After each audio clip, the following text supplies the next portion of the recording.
کبھی سوچا ہے کہ ایک عام سی درسی کتاب کے اندر کیا کچھ چھپا ہو سکتا ہے؟ صرف الفاظ اور کہانیاں، یا پھر قوانین، یا شاید ستاروں کے راز؟ آج ہم ایک ایسی ہی کتاب کے ورق پلٹیں گے اور دیکھیں گے کہ یہ تینوں چیزیں مل کر ایک عظیم میراث کیسے بناتی ہیں۔ تو اصل میں کسی بھی معاشرے کی فکری وراثت، اس کی پہچان، بندی کس چیز سے ہے؟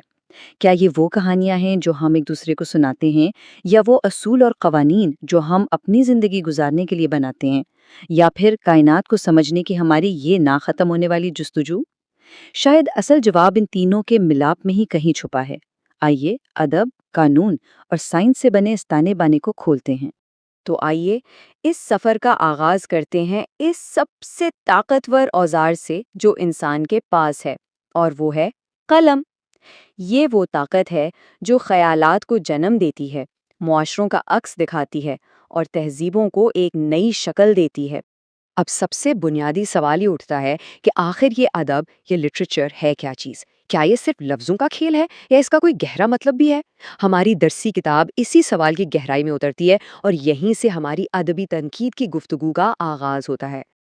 دیکھیے، اس کتاب کے حساب سے ادب صرف ایک آئینہ نہیں ہے، یہ ایک ایسی کھڑکی ہے جو ہمیں انسانی نفسیات کی گہرائیوں میں جھانکنے کا موقع دیتی ہے۔ یہ صرف تفریح نہیں بلکہ خود کو پہچاننے کا ایک سفر ہے۔ یہ ہمیں دکھاتا ہے کہ ہم کون ہیں اور ہم کیا بن سکتے ہیں۔ تو اب قلم کی طاقت کو سمجھنے کے لیے ہمارے پاس دو مثالیں ہیں۔ ایک طرف ہے ڈاکٹر عبد المغنی، جنہوں نے ادب کا گہرائی سے تجزیہ کیا، اور دوسری طرف ہیں آغا حشر، جنہوں نے ادب کو تخلیق کیا۔ ڈاکٹر عبد المغنی بہار کے ایک علمی چراغ تھے۔ انہوں نے اپنی پوری زندگی اردو ادب کی تنقید کے لیے وقف کر دی۔ ان کے مضامین صرف تجزیہ نہیں تھے بلکہ ادب کی روح اور معاشرے پر اس کے اثرات پر ایک گہری گفتگو تھی۔ سچ پوچھیں تو ان کی تحریروں نے اردو تنقید کو ایک نئی سمت دی۔ اچھا، اب آتے ہیں ادب کی دنیا کے ایک ایسے عظیم نام کی طرف، ایک ایسی شخصیت جنہیں بجا طور پر اردو کا شیکسپیئر کہا جاتا ہے، اور یہ خطاب ہی ان کی عظمت اور اردو ڈرامے پر ان کے گہرے اثرات کی گواہی دینے کے لیے کافی ہے۔ آغا حشر کا کمال یہ تھا کہ انہوں نے اسٹیج کو صرف تفریح کی جگہ سے اٹھا کر سماجی اور اخلاقی اصلاح کا ایک طاقتور پلیٹ فارم بنا دیا۔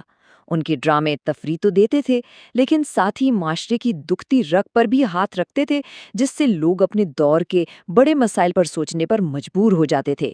یہی تو ان کی لازوال میراث ہے۔ تو دیکھیے، قلم سے خیال تو پیدا ہو جاتے ہیں، پر ان خیالوں کو حقیقت کا روپ کون دیتا ہے؟ قانون۔ تو اب ہم الفاظ کی دنیا سے نکل کر سماجی انصاف کی ٹھوس جد و جہد کی طرف آتے ہیں۔ ایک ایسی دنیا جہاں قلم کی طاقت کو قانون کی شکل دے کر قوموں کی تقدیر بدلی گئی۔ سوچئے، یہ الفاظ اس دور کی تصویر کشی کر رہے ہیں جس میں ڈاکٹر بھیم راؤ امبیڈکر نے آنکھ کھولی۔ یہ ایک ایسی دنیا تھی جہاں کسی کی پیدائش ہی اس کی تقدیر لکھ دیتی تھی، لیکن انہوں نے اسی تقدیر کو چیلنج کرنے اور اسے بدلنے کا عزم کیا۔ اب ذرا اس سفر پر نظر ڈالیے۔ یہ کہانی ہے ایک ایسے لڑکے کی جسے اسکول میں پانی پینے تک کی اجازت نہیں تھی، اور وہ وہاں سے اٹھ کر 1 ارب سے زیادہ لوگوں کے لیے حقوق کا قانون لکھنے والا شخص بنا۔ ان کی زندگی اس بات کا روشن ثبوت ہے کہ عزم اور تعلیم کے ذریعے ہر رکاوٹ کو پار کیا جا سکتا ہے۔ لیکن ڈاکٹر امبیڈکر کا ویژن صرف ایک طبقے کے لیے نہیں تھا بلکہ پوری قوم کے لیے تھا۔ انہوں نے ایک ایسے ہندوستان کا خواب دیکھا جہاں ہر شہری کو وقار اور برابر کے مواقع ملے، اور پھر اس خواب کو حقیقت کا روپ دینے کے لیے ایک مضبوط قانونی ڈھانچہ بھی فراہم کیا۔ تو زمین پر انصاف کی جنگ تو لڑی جا رہی تھی، لیکن انسان کی تلاش تو ہمیشہ سے آسمانوں تک جاتی ہے۔ تو چلیے اب زمین پر معاشرہ بنانے کی بات سے تھوڑا آگے بڑھتے ہیں اور کائنات کو سمجھنے کی انسانی جستجو کی طرف چلتے ہیں۔ اب صدیوں پہلے چلتے ہیں، اس دور میں جب ادب اور قانون کی ان بحثوں سے بھی پہلے آریہ بھٹ جیسے عظیم مفکر کائنات کے رازوں سے پردہ اٹھا رہے تھے۔ وہ صرف ایک سائنسدان نہیں تھے بلکہ ایک ایسے انقلابی تھے جنہوں نے توہمات کو چیلنج کیا اور منطق اور مشاہدے پر مبنی علم کی ایک نئی بنیاد رکھی۔ ذرا تصور کریں، ایک زمانہ تھا جب سب مانتے تھے کہ سورج زمین کے گرد گھومتا ہے، اور اس وقت آریہ بھٹ نے یہ کہنے کی جرت کی کہ نہیں، حقیقت اس کے بالکل الٹ ہے۔ انہوں نے گرہن کو دیوتاؤں کا کھیل نہیں بلکہ سیاروں کی گردش کا ایک قدرتی نتیجہ بتایا۔ یہ اپنے وقت کے لیے اتنے انقلابی خیالات تھے جنہوں نے علم کی دنیا میں ایک نئی لہر پیدا کر دی۔ اور یہ کتنی آسان سی وضاحت ہے جو سیدھی اس درسی کتاب سے لی گئی ہے، لیکن اس سادگی کے پیچھے آریہ بھٹ کی کمال ذہانت چھپی ہے۔ انہوں نے اتنے پیچیدہ فلکیاتی عمل کو ایسے آسان اصولوں میں بیان کر دیا جنہیں ہر کوئی سمجھ سکتا ہے۔ انہوں نے خرافات کی جگہ سائنس کو دی اور علم کی روشنی سے جہالت کے اندھیروں کو دور کیا۔ اور یہ جو تصویر ہے یہ دکھاتی ہے کہ اس علم کو کتنے بہترین طریقے سے ریکارڈ کیا گیا اور آگے بڑھایا گیا۔ یہ صرف ایک نظریہ نہیں تھا، یہ ایک ایسا بصری ثبوت تھا جو آنے والی نسلوں کے لیے علم کی ایک مضبوط بنیاد بن گیا اور انہیں کائنات کو سمجھنے کا ایک نیا ذریعہ فراہم کیا۔ تو چلیے اب وقت میں ایک بہت لمبی چھلانگ لگا کر سیدھا آتے ہیں سال 2009 میں۔ یہ سال اس لیے اہم ہے کیونکہ یہ قدیم علم کی سچائی کو جدید سائنس کے ذریعے ایک حیران انگیز طریقے سے ثابت کرتا ہے۔ لیکن سوال یہ ہے کہ وہ سب یہاں جمع کیوں ہوئے؟ آخر بہار کے اس چھوٹے سے گاؤں میں ایسا کیا خاص تھا؟ اس کا جواب ستاروں میں ہی چھپا ہے اور اس کی جڑیں صدیوں پرانے علم میں ہیں۔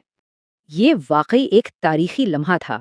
دنیا کے بہترین سائنسدان اس جگہ پر جمع ہوئے جسے ایک قدیم ماہر فلکیات نے کائنات کا مشاہدہ کرنے کے لیے بہترین قرار دیا تھا۔